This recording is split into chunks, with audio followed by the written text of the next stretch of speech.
ವಿಷ್ಣು ಭಗವಂತನ ಜೊತೆ ತುಳಸಿ ದೇವಿ ಮದುವೆ ಯಾಕೆ ಮಾಡ್ತಾರೆ? ಯಾಕಂದ್ರೆ ಅವರ ಪತ್ನಿ ಸಾಕ್ಷಾತ್ ಮಹಾಲಕ್ಷ್ಮಿ ಇರುವಾಗ. ಯಾವಾಗ ಈ ಪ್ರಶ್ನೆ ರಾಜ ಪೃಥು ನಾರದರನ್ನ ಕೇಳ್ತಾರೋ, ನಾರದ ಮುನಿ ಅವರಿಗೆ ಒಂದು ಕತೆ ಹೇಳ್ತಾರೆ, ಕೇಳಿ. ಒಂದು ದಿನ ಅಹಂಕಾರದಿಂದ ಇಂದ್ರದೇವ ಮಹಾದೇವರ ಅಪಮಾನ ಮಾಡ್ತಾರೆ. ಅವಾಗ ಮಹಾದೇವ ಕೋಪಗೊಂಡು ಅವರ ಮೂರನೇ ಕಣ್ಣಿನಿಂದ ಒಂದು ಅಗ್ನಿ ಜ್ವಾಲೆ ಬಂದು ಇಂದ್ರದೇವರನ್ನ ಸುಡುವಷ್ಟರಲ್ಲಿ ದೇವತೆಗಳ ಗುರು ಬೃಹಸ್ಪತಿ ಮಧ್ಯ ಬಂದು ಇಂದ್ರದೇವರಿಗೆ ಮಹಾದೇವರ ಹತ್ರ ಕ್ಷಮೆ ಕೇಳೋಕೆ ಹೇಳ್ತಾರೆ. ನಂತರ ಮಹಾದೇವ ಆ ಜ್ವಾಲೆಯನ್ನು ಸಮುದ್ರದಲ್ಲಿ ಒಗಿತಾರೆ. ಅದರಿಂದ ಒಬ್ಬ ಮಹಾಶಕ್ತಿಶಾಲಿ ಅಸುರ ಜಲಂಧರ್ ಹುಟ್ಟುತ್ತಾನೆ. ಅವನಲ್ಲಿ ಶಿವನ ತೇಜಸ್ಸಿತ್ತು.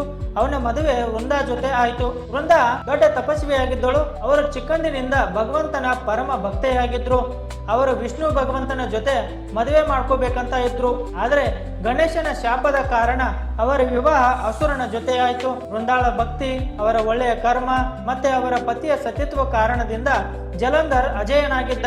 ಅವನನ್ನು ಯಾರೂ ಸೋಲಿಸೋಕೆ ಆಗ್ತಾ ಇರಲಿಲ್ಲ. ಅವನು 3 ಲೋಕಗಳನ್ನ ಗೆದ್ದಿದ್ದ. ಅವನು ಎಲ್ಲ ಕಡೆ ಅಧರ್ಮ ಮತ್ತು ಅಂಧಕಾರ ಹರಡಿದ್ದ. ಅವನು ದೊಡ್ಡ ದುಷ್ಟ, ಗಮಂಡಿ ಮತ್ತು ಸ್ತ್ರೀ ಸಹವಾಸ ಮಾಡುವವನಾಗಿದ್ದ. ಒಂದು ದಿನ ಯೋಚನೆ ಮಾಡ್ತಾನೆ, ನಾನು ತ್ರೈಲೋಕಿ ವಿಜಯಿ ಆದ್ರೂ ಶಿವ ನನಗಿಂತ ಶ್ರೀಮಂತ ಇದ್ದಾನೆ. ಯಾಕಂದ್ರೆ ಪಾರ್ವತಿ ತರ ಸುಂದರ ಕಣ್ಣಿ ನನ್ನ ರಾಜ್ಯದಲ್ಲಿ ಇಲ್ಲ. ಮತ್ತೆ ಆ ಪಾಪಿ ರಾಕ್ಷಸ ಮಾ ಜಗದಂಬಾನ ಪಡ್ಕೊಳ್ಳೋಕೆ ಶಿವನ ಜೊತೆ ಯುದ್ಧ ಮಾಡೋಕೆ ಶುರು ಮಾಡ್ತಾನೆ. ಆ ಸಮಯ ವಿಷ್ಣು ಭಗವಂತ ಒಂದು ಕಠಿಣ ನಿರ್ಣಯ ತಗೋತಾರೆ. ಅವರು ಮಾಯೆಯಿಂದ ಜಲಂಧರ್ ವೇಷ ಧರಿಸಿ ವೃಂದಾ ಹತ್ರ ಹೋಗ್ತಾನೆ. ವೃಂದಾ ತನ್ನ ಗಂಡನನ್ನ ನೋಡಿ ಖುಷಿ ಆಗ್ತಾರೆ. ಮತ್ತೆ ಜಲಂಧರ್ ರೂಪಿ ವಿಷ್ಣು ವೃಂದಾಳ ಹಣೆ ಮುಟ್ಟುತ್ತಾನೆ. ಅವಾಗ ವೃಂದಾಳ ಪತಿವ್ರತ ಭಂಗ ಆಗುತ್ತೆ. ಯಾಕಂದ್ರೆ ಅವಳು ತನ್ನ ಪತಿ ಅಲ್ಲದೆ ಬೇರೆ ಪುರುಷನ ಸ್ಪರ್ಶ ಮಾಡಿದ್ರು. ಮತ್ತೆ ಅಲ್ಲಿ ಮಹಾದೇವ ಜಲಂಧರ್ನ ವಧೆ ಮಾಡಿದ್ದ. ಯಾವಾಗ ವೃಂದಾಗೆ ಈ ಭಯಂಕರ ಸತ್ಯ ಗೊತ್ತಾಯ್ತು, ಯಾವ ಭಗವಂತ ಅವರ ಆರಾಧನೆ ಮಾಡ್ತಾ ಇದ್ರು ಅದೇ ಭಗವಂತ ಮೋಸದಿಂದ ಅವರ ಪತಿಯ ಸಾವಿಗೆ ಕಾರಣ ಆಗಿದ್ದಾರೆ.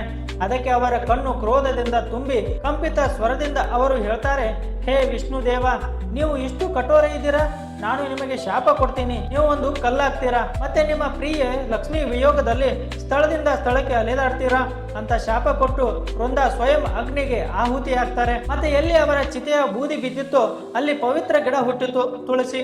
ಆ ಸಮಯದಲ್ಲಿ ಭಗವಂತ ತಾಯಿ ತುಳಸಿಗೆ ವರದಾನ ಕೊಡ್ತಾರೆ, ನಿಮ್ಮ ಪವಿತ್ರತೆಯ ಕಾರಣದಿಂದ ನನ್ನ ಜೊತೆ ಪ್ರತಿದಿನ ಪ್ರತಿ ಮನೆಯಲ್ಲೂ ನಿಮ್ಮ ಪೂಜೆಯಾಗುತ್ತೆ. ನೀನು ಯಾವಾಗಲೂ ನನ್ನ ಪ್ರಿಯವಾಗಿರ್ತೀಯ. ಮತ್ತೆ ನಾನು ಸೃಷ್ಟಿಯ ಅಧಿಪತಿ, ನಿಮ್ಮ ಜೊತೆಗೆ ಶಾಲಿಗ್ರಾಮ ರೂಪದಲ್ಲಿ ಮದುವೆಯಾಗ್ತೀನಿ. ನಾರದರು ಮುಂದೆ ಹೇಳ್ತಾರೆ, ಅದಕ್ಕೆ ಹೇ ರಾಜ ಪೃಥು, ದೇವ ಹುಟ್ಟನಿ ಏಕಾದಶಿಯ ದಿನ ದೇವತೆಗಳ ಮುಂದೆ ತುಳಸಿ ದೇವಿಯ ಮದುವೆ ಭಗವಂತ ವಿಷ್ಣುವಿನ ಜೊತೆಯಾಗುತ್ತೆ.